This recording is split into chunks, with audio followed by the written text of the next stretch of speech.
বিএনপির কার্যালয় এই রুমটিতে দেখেন দেখছেন এই জন্য এই রুমটি জানা হয়েছে। আপনারা যেহেতু আসবেন নতুন করে কাজ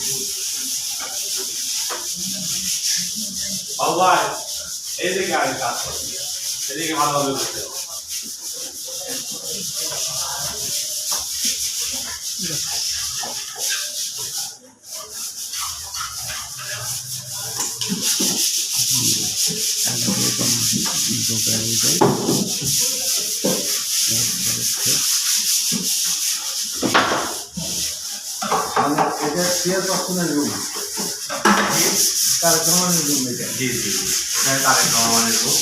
এই রুমেরই কাজ চলছে।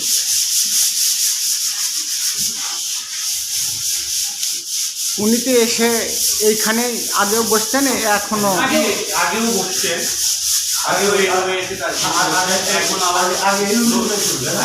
এখন নতুন করে সংস্কারের কাজটা চলছে। আবার এই রুমে এসে বসছে।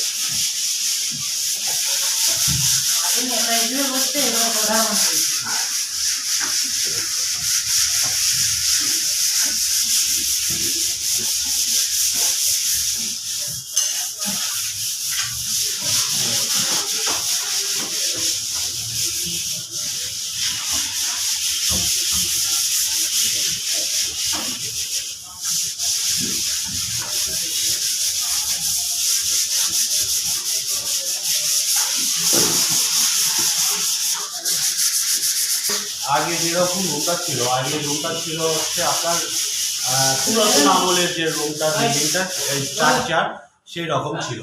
এখন এটা নতুনত্ব আমরা ইন্টেরিয়রের যে কাজটা করেছি, আপনারা দেখতেই পাচ্ছেন এই রুমের যে নতুনত্ব, আপনার পাশের রুম যে দেখতে পারবেন আর এখনকার রুম যে রুমটা এখন দেখতে পারবেন অনেক তফাৎ।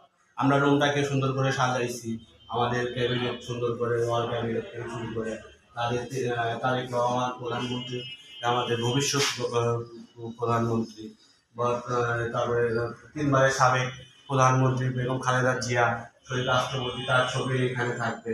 সামনে আপনার হচ্ছে টেলিভিশন থাকবে এবং সুন্দর করে হচ্ছে আমাদের ডেকোরেশনের যে কাজটা চলতেছে, আমাদের মায়েরা খুব সুন্দর করে অনেক কাজ করতেছে। বর্তমানে যে অবস্থা, আমাদের এই রুমটা অনেক সুন্দরভাবে কাজ চলতেছে। আশা করি তিনি এসে যখন বসবে তখন তার ভালো লাগবে এবং আমাদের প্রতি তিনি হয়তো খুশি হবে। ধন্যবাদ।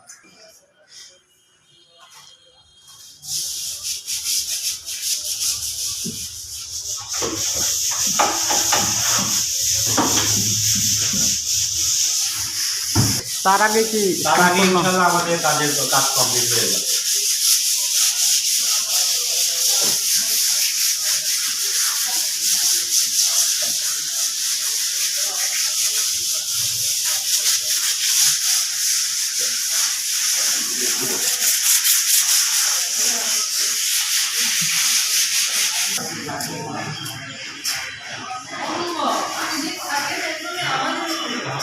ধন্যবাদ।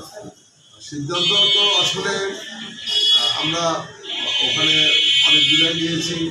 সেটি হলো আমাদের প্রিয় নেতা বিএনপির ভারপ্রাপ্ত চেয়ারম্যান দেশের একজন তারেক রহমান বগুড়া আসছে, সেটি একটা ছিল। আমাদের এই নির্বাচন 7টি আসনের যে নির্বাচন, সেটি নিয়ে একটা আলোচনা ছিল। প্লাস আমাদের দেশমাতা বিএনপির সাবেক প্রধানমন্ত্রী বেগম খালেদা জিয়ার দোয়া মাহফিল হবে, সেটা নিয়ে একটা আলোচনা। তো আমাদের যদি আমরা এখানে আলোচনা এসছে, সেটি হলো আমাদের ভারপ্রাপ্ত চেয়ারম্যান, হয়তো চেয়ারম্যান ইতিমধ্যে হয়ে যাবেন, তিনি আসছেন এবং আমরা যতটুকু জেনেছি 11 তারিখ রওনা দেবেন ঢাকায় থেকে এবং 11 তারিখে এসে রাত্রে থাকবেন। রাত্রে যাপন করে সকালে আমাদের একটা গণদোয়া ব্যবস্থা আছে, সেই গণদোয়ায় থাকবেন। উপস্থিত থেকে এখান থেকে তিনি চলে যাবেন মহস্থান হয়ে, মগন্ত হয়ে রওনা যাবেন। এই যে আমাদের প্রোগ্রাম, সেটি হলো দোয়া মাহফিলকে আমাদের হলো মূলত প্রোগ্রাম। এইটা আমরা এখানে করব আর নির্বাচন ব্যাপারটা সেটা তো আমাদের আপত্তি আমরা বগুড়ার জনগণের কাছে আমাদের হ্যাপি যে বগুড়া জনগণ বিগত দিনে বিএনপিকে ভোট দিয়ে রাষ্ট্র ক্ষমতায় পাঠিয়েছেন। আমরা আশা করছি এবার যেহেতু সদর থেকে বেশ আমাদের পার্টির অ্যাক্টিভ চেয়ারম্যান নির্বাচন করবেন, তাকে যেন বগুড়াবাসী আমরা সর্বোচ্চ ভোট দিয়ে তাকে নির্বাচিত করতে পারি। কারণ ইনশাআল্লাহ বিএনপি রাষ্ট্র ক্ষমতা আসতে আগামী দিনে প্রধানমন্ত্রী আমাদের নেতা বগুড়ার সরকার তারেক রহমানই হবে। এটা বগুড়াবাসীর জন্য অহংকারের গর্ব। তো সেই ক্ষেত্রে বগুড়া আমি মনে করি সবাইকেই তারেক রহমান হয়ে কাজ করতে হবে। এই যে দীর্ঘদিন পরে উনি আসতেছে বগুড়ার মাটিতে এবং সারা বাংলাদেশে একটা মানে নেতাকর্মীর মধ্যে একটা আনন্দ জোয়ার হয়ে যাচ্ছে। না, আপনার অনুভূতিটা কেমন লাগে? না, এখন দেখেন একটি ব্যাপার, ঢাকায় আসছেন, সর্বপ্রথম বগুড়ায় আসছেন, এর থেকেই আপনাদের বুঝতে হবে বগুড়ার প্রতি, বগুড়ার মানুষের প্রতি তার কতটুকু অনুভূতি কাজ করছে। লন্ডনে ছিলেন, তারপর কিন্তু তার মন পড়েছিল বাংলাদেশে এবং বগুড়ার জন্য, মানুষের জন্য। তো আমাদের অনুভূতিটা তো আরও ভিন্ন, কারণ আমরা দীর্ঘদিন তার সাথে একসাথে চলাফেরা করেছি।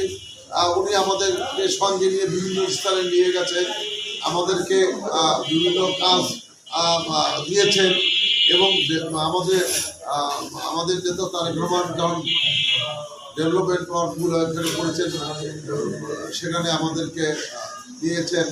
তো এই যে দীর্ঘদিন তার সাথে আমরা মেশার যে সুযোগ পেয়েছি এবং মানুষের আমি দেখেছি যে কোনো মানুষ তার কাছ থেকে ফিরে যায়নি।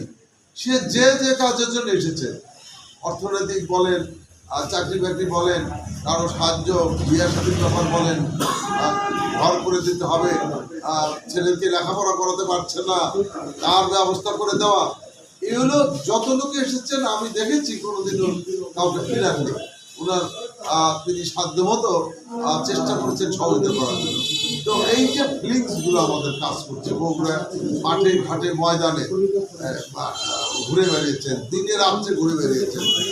তো আমাদের এইটা আমাদের জন্য অত্যন্ত আনন্দের এবং অত্যন্ত অহংকারের বিষয়, গর্বের বিষয় যে আমাদের নেতা বগুড়া আসছে। এখন তো আর আমাদের নয়, সারা বাংলাদেশের নেতা। আগে যখন বগুড়া আসতো তখন প্রধানমন্ত্রী ছেলে হিসেবে আসতো, এখন আসছেন পার্টির প্রধান হিসেবে এবং ইনশাআল্লাহ আগামী দিনে বাংলাদেশের প্রধানমন্ত্রী হবেন আমরা আশা করছি। তো কাজেই এখন গোটা বাংলাদেশ নিয়ে চিন্তা করবেন। বগুড়াকে নিয়ে চিন্তা করার সময় কতটুকু পাবে জানি না, কিন্তু আমরা মনে করি বগুড়ার সন্তান হিসাবে এখানে তার যে বগুড়ার মানুষের প্রতি যে ফিলিংস, সেটার জন্যই হয়তো বগুড়া থেকে তার এই যে বগুড়া আসা।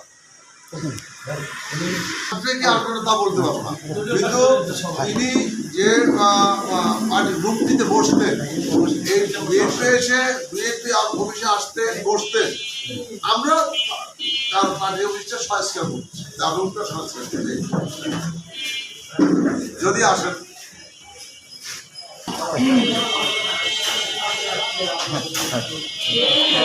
ধন্যবাদ আজকের এই আপনারা জানেন যে বিএনপি ভারপ্রাপ্ত চেয়ারম্যান জনাব তারেক রহমান আমাদের প্রিয় নেতা, বগুড়ার সন্তান, তিনি বগুড়ার মাটিতে ফিরছে। বগুড়ার 50 লক্ষ মানুষ ইতিমধ্যেই আনন্দ আত্মহারা হয়ে গিয়েছে। তারা চায় প্রিয় নেতা শহীদ রাষ্ট্রপতি রহমানের সন্তান বেগম খালেদা জিয়ার সন্তান, বগুড়াবাসীর সন্তান এবং পীরের প্রথম অফিস তিনি বগুড়ায় শপথ করছেন। এটা আমাদের জন্য অনেক আনন্দের অর্জন করেন। তিনি আদর্শের বাতিঘর। তিনি এই গত 18 বছরে যেভাবে জাতিকে নতুন দিগন্তের দিকে তাকিয়ে নতুন রাস্তা দেখিয়েছেন, শিক্ষিত বেকার যুবক থেকে শুরু করে বাংলাদেশের 17 কোটি মানুষকে সংস্কৃতির সামনে এগিয়ে যাওয়ার চেষ্টা করেছেন জনাব তারেক রহমান। তারেক রহমান হচ্ছে সারা বাংলাদেশের আদর্শের বাতিঘর। আমাদের প্রিয়তা বাংলাদেশে আসছে, বগুড়াতে আসছে, এই যে আনন্দের ভাষা আমরা এভাবে প্রকাশ করতে পারছি না। বগুড়ায় মাটির অফিসে বসবে, বগুড়ার মাটির ছবে, এবং বগুড়া থেকে বগুড়ার এই 50 লক্ষ মানুষকে অভিনন্দন জানাবে, স্বাগত জানাবে, সেই জন্য বগুড়াবাসী ইতিমধ্যে প্রস্তুত। ইতিমধ্যে জানে আমরা বগুড়া পার্টিটি প্রস্তুত করছি এবং আমরা সাদরে তাকে আমন্ত্রণ জানানোর জন্য শুধু বিএনপি নয়, সর্বস্তরের মানুষকে বলবো যে বেগম খালেদা জিয়া এবং শহীদ জিয়ার আদেশে বাতিঘরকে সহযোগিতা করে আগামী গণতন্ত্র উন্মুক্ত করার জন্য সকলে সহযোগিতা করছি। বগুড়া জেলা বিএনপি সেক্রেটারি হিসেবে। Thank you.